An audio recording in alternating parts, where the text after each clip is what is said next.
Hey, what's up everybody? I'm going to keep this intro as brief as possible because this demo is shaping up to be the longest one I've ever done. Leviathan V3, high gain chainsaw madness. Let's do it. Alright, so let's go over the features on the Leviathan. I'm going to try and be as concise as I can be here because there's a lot to see here. There's a lot you can do with this, and I'm going to try and cut to the chase. So this section here, this is the EQ section. You've got low, high, bright, and your mid control. So these are a cut or a boost. At noon, it's flat. You don't have a cut or a boost. Clockwise is boost. Counterclockwise is a cut. They are 15 decibels either side, plus or minus. So low, that's 100 hertz frequency. High, that's roughly 1K. It's actually 1041 if you do the exact math on it. So that is the high that gets you that chainsaw snarl. Bright is 3.5K, and the mid control is a boost for the actual mid frequency. So the mid frequency comes off of the metal zone, and the metal zone mid frequency is from 200 hertz all the way up to 5K, which I fully understand that's not actually a mid-range. It should be much lower than that, but it has quite the frequency range on it, which you'll find in these demos is actually in your favor because you can do a lot with it. Cut. So the cut, this is a capacitor bank that works off of a rotary switch. And what you do with that is as you turn it clockwise, that cuts out some of the bright, and you're going to see that in this demo level. That's your output volume. Moving on down, this section here, this is pretty much, this row here is the distortion circuit. So you've got hard, soft, and your distortion level. So hard, so this is 8. So the hard and the soft each have 8 different clipping options.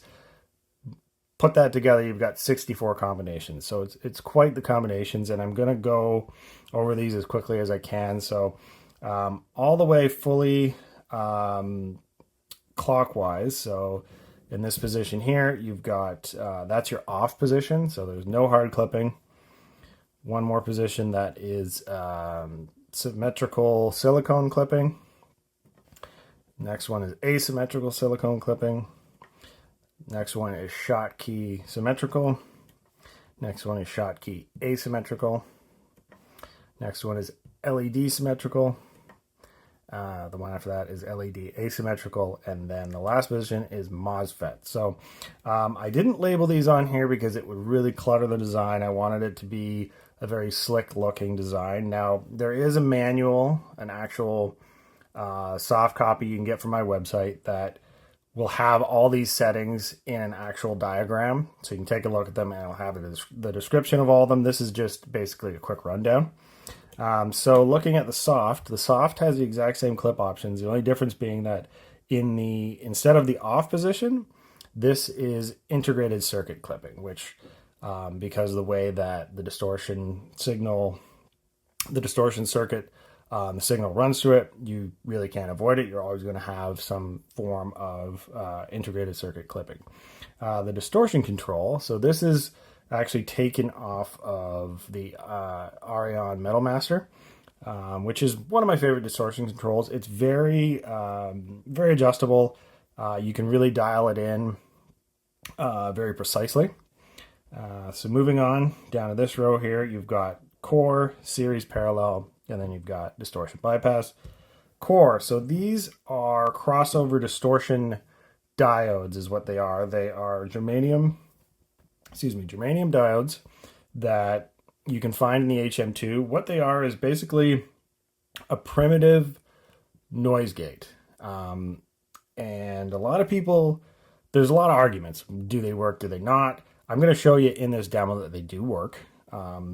So in this position, the diodes are engaged.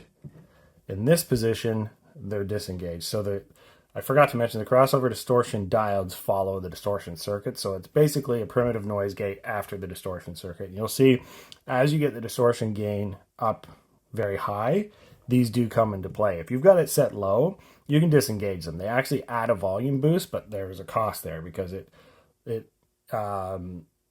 increases the noise floor. So it'll add volume, but it'll also add noise. So as you'll see, I'm going to show you that later on. Series parallel. So in series, the signal runs straight through the pedal. So it's just like any other pedal you'll deal with that doesn't have a blend control, essentially. Parallel is in this position. This is where you can actually blend the Leviathan into your guitar signal or whatever signal you're going to run through it.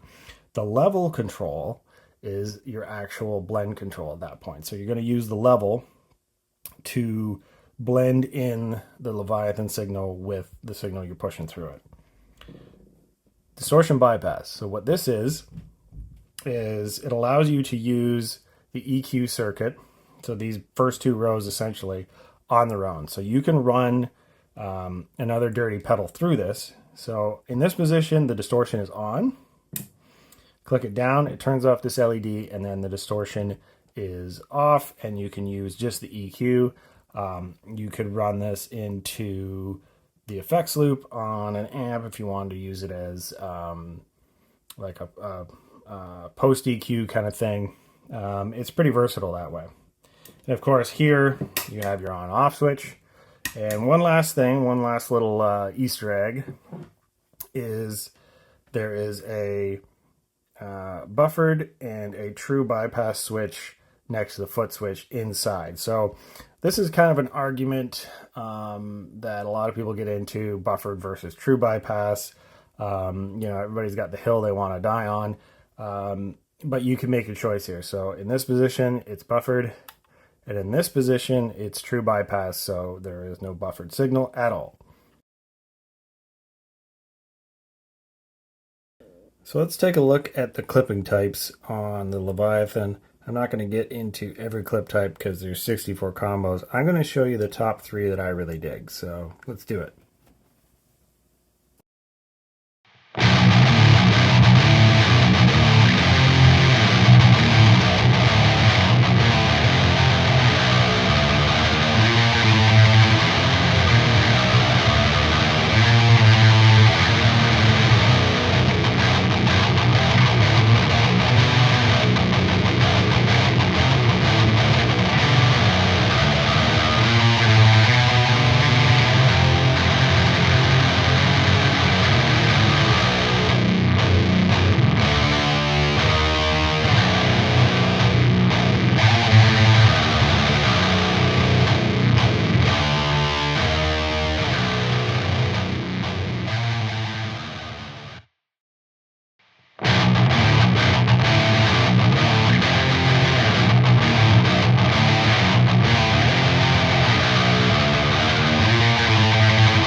Let's take a look at the core circuit on Leviathan. It's pretty self-explanatory.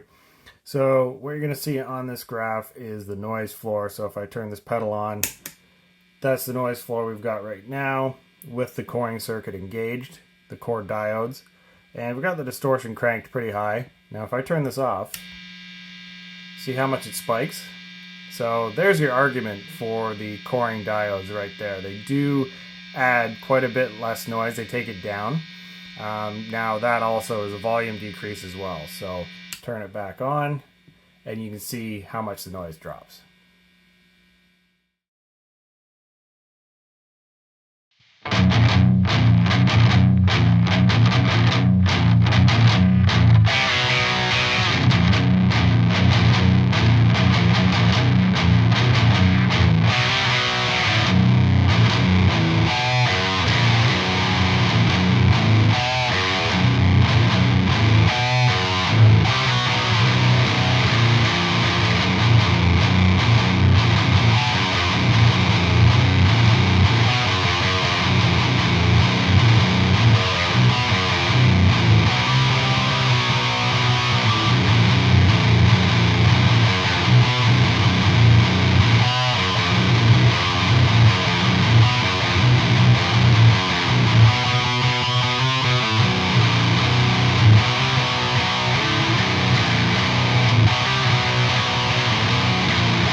All right, let's take a look at the cut control. So what the cut control is designed to do is to roll off some of the highs in a very wide quadrature, in a very big way. So there is a bright control, but as you'll see here, the bright control has a pretty narrow peak up around 3.5K. So really it's more for getting within that band range of your bright frequency.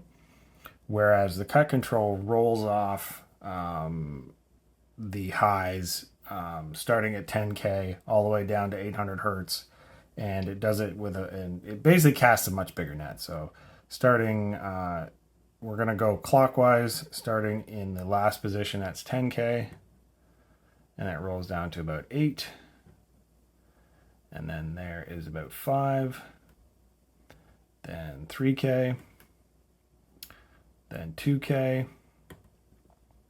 There's 1.5.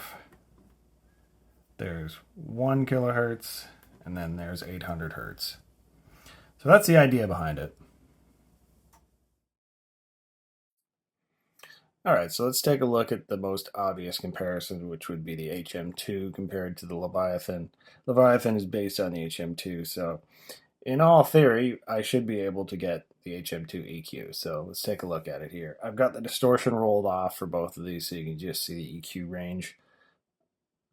So if we turn on the HM2, you can see you've got low end peak around 80 to 100 hertz. It's quite a big quadrature there. So, and then you've got a valley running from kind of the low mid range from about 200 to 500 hertz, and then it ramps up, and you've got that high end snarl in the 1.2K high mid range kind of deal. So, and then of course you've got the roll off on the real bright side all the way down to about 10K. So let's take a look at the Leviathan. So I've dialed in this EQ ahead of time because there are a lot of settings on this. It's easy to kind of get lost in them, so save a bunch of time. I just dialed it in. So same thing. You've got about a 90 hertz low end spike. Then you've got the roll off in the low mid range from about 200 to 500 hertz. And then, of course, the 1.2 kilohertz snarl that everybody's really into. Whenever you play an HM2, that seems to be one of the big deals. And then, of course, the roll off to 10K. So now that we've compared them visually, let's actually take a listen to what they sound like in a mix.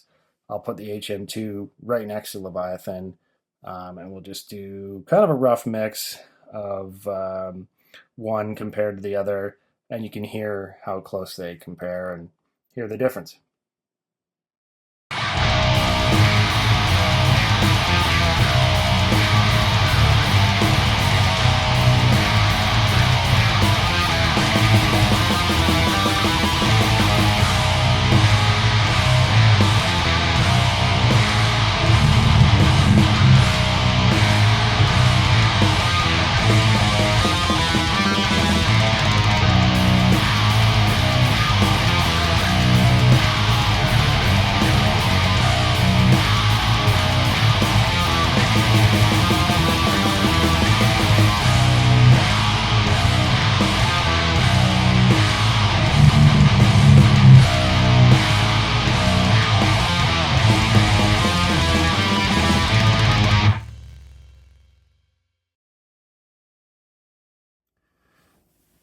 Okay, so this is one of my all-time favorites, the DoD Metal X.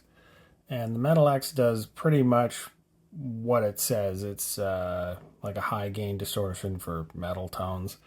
And as you'll see, it has peaks in about the 100 hertz, the 1K, and the 5K range. So it's really perfect for that like scoop tone. So this is my favorite setting. So let's take a look at it here. So as you can see, you've got a peak that starts around about 150 hertz roughly, and then it ramps up to about 900 to a K, and then you got a valley down to about 2K, and then another peak at about 4.5, 5K. So the Metal X and the Grunge are almost identical.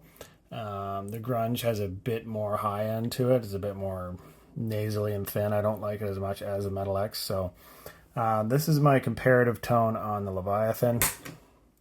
So it's a little more rounded on the low and the high end, but you still got about 150 hertz low end bump, and then the low mid range between 200 and 600 hertz is a little bit scooped compared to the Metal X. And then you've got that 1K peak, and then a valley around 2K, and then another peak around 4.5K. So that's it. Let's hear what they sound like compared to each other.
All right, so let's take a look at the Leviathan compared to the Metal Zone. In this next demo, I'm going to use them both as a clean boost. I really like to use the Metal Zone as a clean boost. I like the mid-range on it a lot, but what's kind of interesting is if you just leave everything flat, what you end up getting is this kind of scooped mid-range, like 800 hertz kind of peak, which I find quite useful.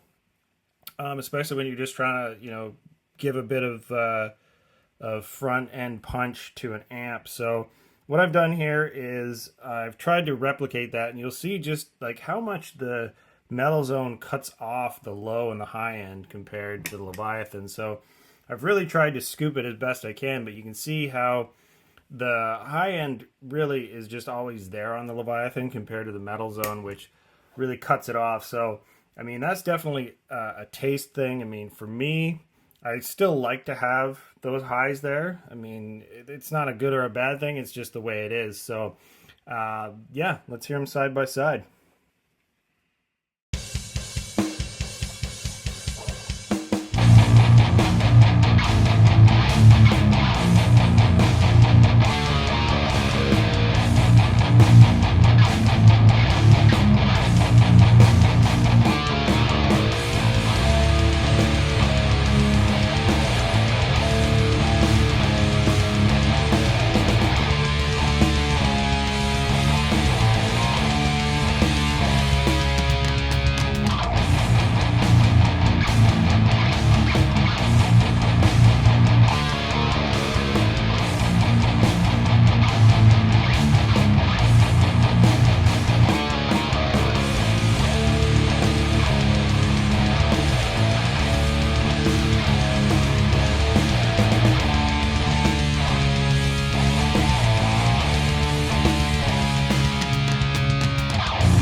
The Leviathan gets in the ballpark of the Rat. It's not exact, but it gets pretty close. Check this out.